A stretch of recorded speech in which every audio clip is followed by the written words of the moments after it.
చెప్పండి అసలు నిన్న ప్రభుత్వంతో చర్చలు జరుపుతున్నామని చెప్పేసి మీడియా ముందు కూడా నిన్న రాని పరిస్థితి మీరు ప్రభుత్వం చర్చల తర్వాత అసలు మీకు ఎలాంటి స్పందన వచ్చింది?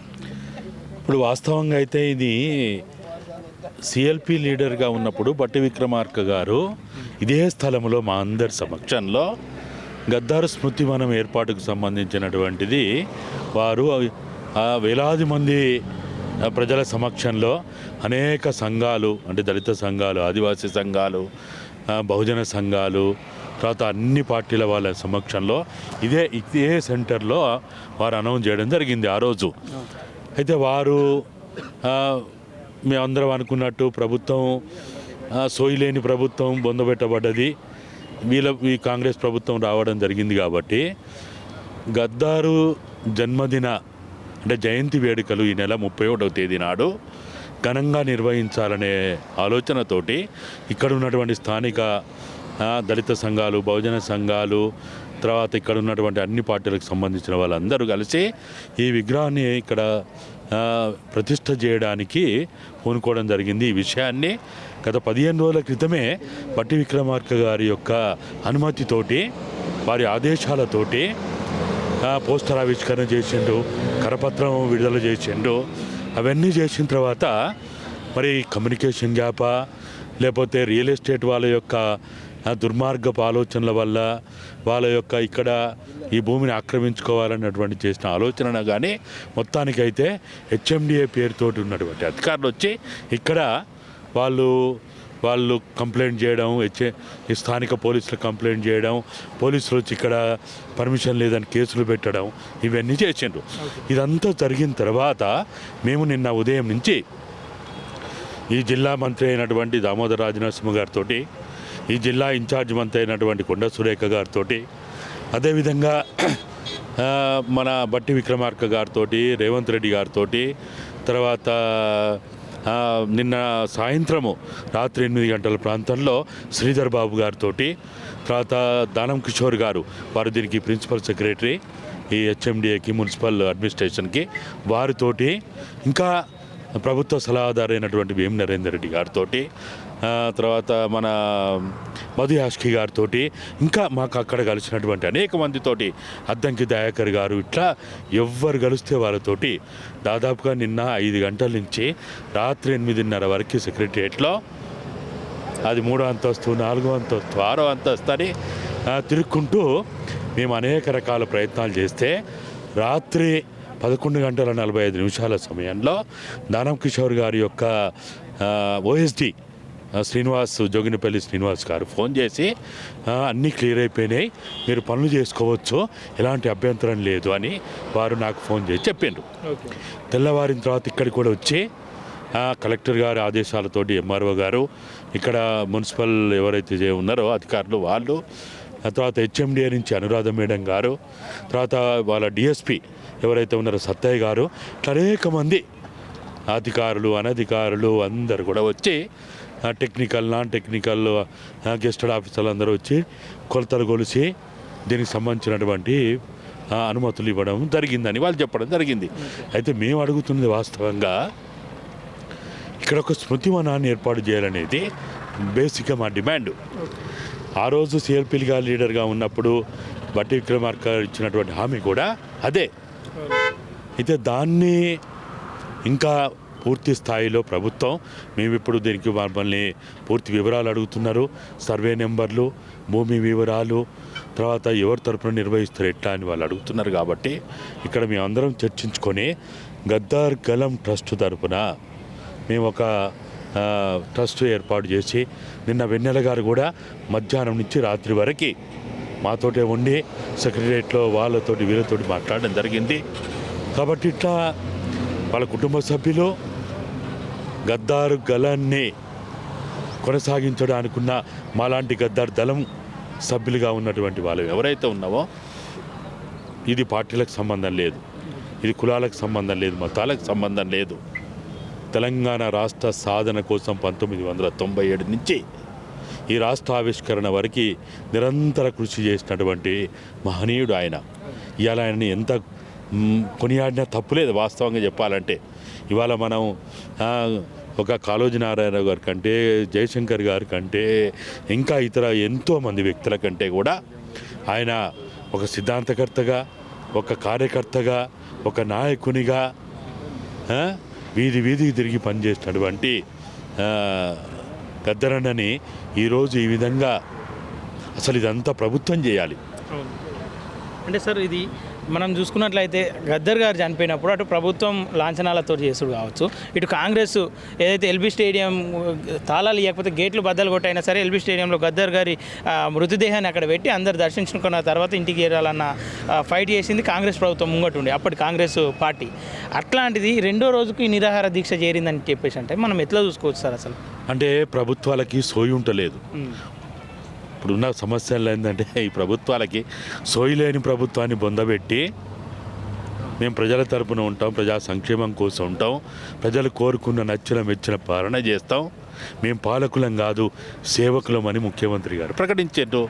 మేమేం అడుగుతున్నామో ఆనాటి 2014 ఆ ప్రభుత్వం రావడానికైనా 2023 ఈ ప్రభుత్వం రావడానికైనా అసలు కారకులు ఎవరు? అసలు కారకులు గద్దరన్న ప్రజలు. గద్దారు శక్తిగా, గద్దారు గలంగా ఉన్నటువంటి వేలాది మంది సాంస్కృతిక వీరుల యొక్క కార్యక్రమాల వల్లనే ఇది వచ్చింది. కాబట్టి ఈరోజు మేము ఏమడుగుతున్నామంటే మీరు కూడా సోయితో ఉండండి. ఇక్కడ రెండో రోజు వరకు నిరాహార దీక్ష కొనసాగాల్సిన అవసరం లేదు. ఇక్కడ చూడండి జేబీ రాజు గారు ఉన్నారు, కంచె ఐలయ్య గారు ఉన్నారు, పాశం యాదగిరి గారు ఉన్నారు. ఇంతమంది మేము ఉన్నామంటే దేనికోసం ఉన్నాం? ఇవాళ మీలాంటి వాళ్ళు ఇక్కడ ఈ రకంగా మాట్లాడుకోవాల్సిన పరిస్థితి రావడం అంటే చాలా అవమానకరమైంది. అసలు గద్దారు గారి విగ్రహము, గద్దారు గారి జయంతి వేడుకలు ప్రభుత్వం నిర్ణయించాలి. ఒక జైపాల్ రెడ్డి గారి యొక్క జయంతి వేడుకలు ప్రభుత్వం నిర్వహించినప్పుడు మరి గద్దారు గారిది నిర్వహించరా? ఆయన అర్హుడు కాదా? అసలు ఇక్కడ కాదు, ట్యాంకు బండ మీద విగ్రహం పెట్టి నెక్లెస్ రోడ్లో ఈయనని సపరేట్గా ప్రభుత్వం చేయాలి, ప్రభుత్వ లాంఛనాలతో చేయాలి. అంటే ఇక్కడ కులం అనేది ఒకటి అడ్డస్తున్నట్టు అనిపిస్తుంది అందరు ప్రజలైతే. ఆయన ఒక దళిత నాయకుడు, అంటే ప్రజల్ని ఎంతో ఉత్తేజపరిచినప్పటికీ ఆయన ఒక దళితుడు కాబట్టి ఈ విగ్రహానికి అంటే మొట్టమొదటి తెలంగాణలో మొట్టమొదటి విగ్రహం ఇక్కడ నుండి పెట్టడం, ఇట్లాంటి ఫస్ట్ విగ్రహానికి ఇలాంటి అడ్డకం రావడం అనేది జనాలలో ఒక అపోహను క్రియేట్ చేస్తుంది. అది దానికి అంటే గద్దర్ గారి గురించి మీరు ఒక మాటలు అంటే గద్దర్ అన్న మా అందరికి కూడా తెలంగాణ ఉద్యమాన్ని కూడా ఒక దిక్సూచి, ఒక వేగు చుక్క. ఆయన గురించి ఎంత చెప్పినా తక్కువే. కాబట్టి మేము అడుగుతున్నది ఏంటంటే సరే ప్రభుత్వం 31వ తారీఖు చేస్తుందా లేదా పక్కన పెడదాం.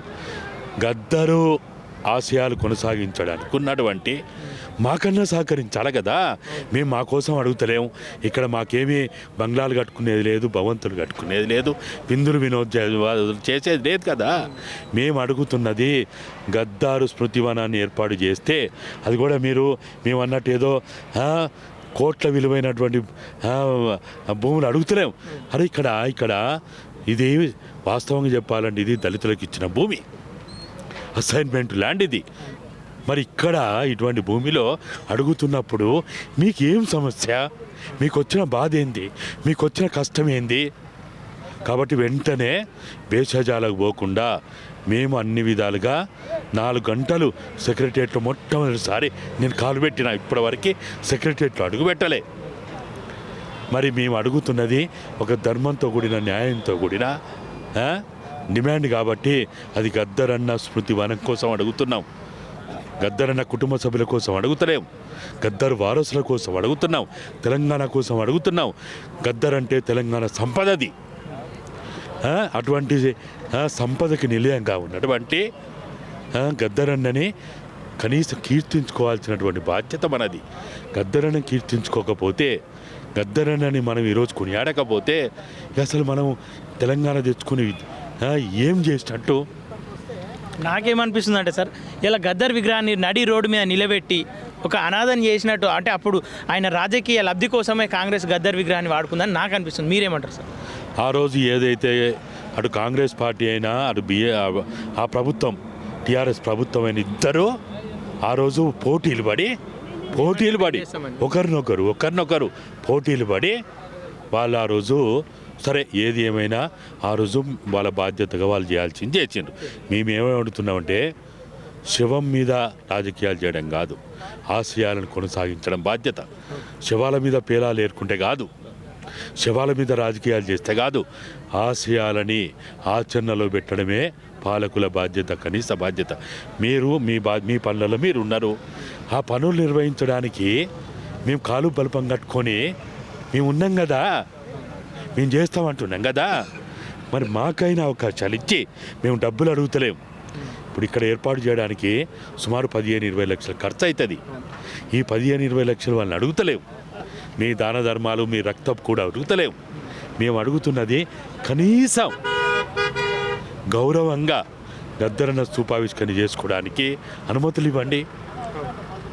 నిన్న ఇక్కడ 50 మంది పోలీసు వాళ్ళు ఉండాలి ఇక్కడ.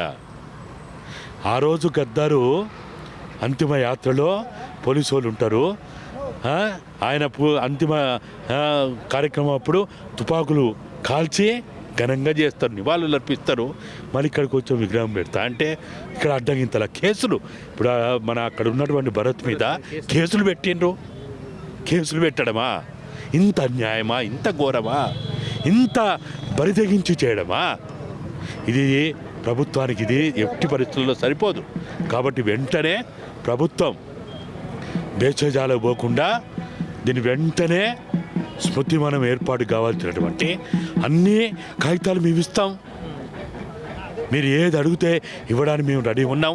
కాబట్టి మీరు తక్షణమే ఆయన నిరాదీక్ష విరమించాలి. పూర్తి స్థాయిలో ప్రభుత్వం 37వ తారీఖు కార్యక్రమం అప్పటికల్లా వారు వచ్చి అన్ని అనుమతులు ఇక్కడ వాళ్ళని అడుగుతున్నాం. మేమే అడుగుతున్నాం, మెదక్ జిల్లాకి గద్దరన్న పేరు పెట్టమంటున్నాం.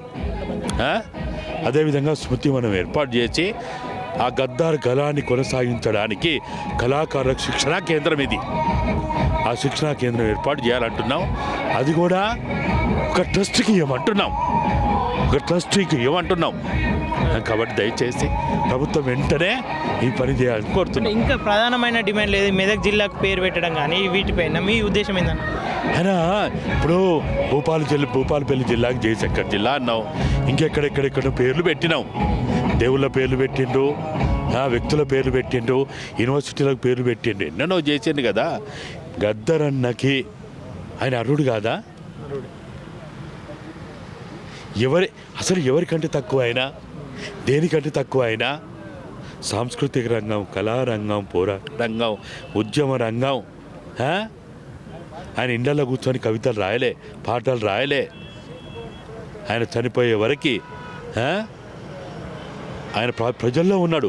బట్టి విక్రమార్క గారు చేసినటువంటి యాత్రలో ఆయన ఎన్నిసార్లు పాల్గొన్నాడో మనందరికీ తెలుసు. చివరికి ఖమ్మం ముగింపు దాంట్లో రాహుల్ గాంధీ ఆలింగనం చేసుకొని ముద్దాడి ఆ విధంగా చేసిండు. అరే మరి ఏదో చెప్తారు చూడు పెద్దలు, ఒడ్డు చేరేదాకా ఓడమల్లన్నా, ఒడ్డు చేరిన తర్వాత బోడమల్లన్నా అన్నట్టు గత ప్రభుత్వం అట్ట చేస్తే మీరు అట్ట చేస్తే ఎట్లా మరి? అంటే ఇది ఇట్లనే ఇంకా అంటే ఎలాంటి రెస్పాన్స్ కాకుండా ఇది ఇట్లనే కొనసాగే ఉద్దేశం ఉంటే మీరు ప్రభుత్వానికి ఏదైనా సవాల్ చేయగలరా? మేము న్యాయం జరిగే వరకు మేమైతే దీంట్లో ఎక్కడ కూడా ఎరమరికలు లేకుండా ఈ స్మృతివనం ఏర్పాటు డిమాండ్ ఏదైతే అది వాళ్ళే చెప్పిండ్రు ఏర్పాటు చేస్తామని. నేనే సాక్ష్యం. ఇక్కడ నేనున్నా. బట్టి గారు మాట్లాడి వెళ్ళిపోతుంటే ఇన్నయ్య గారు మీరు ఉండండి, మీ ముందే నేను హామీ ఇస్తాను ఆయన హామీ ఇచ్చిండు. మా చెవులతో విన్నాం. ఇవాళ మీ సాక్ష్యం కదా.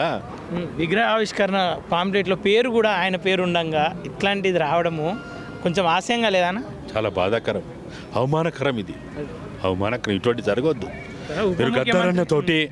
మీరు గద్దరన్నతోటి రాజకీయాలు చేయొద్దు.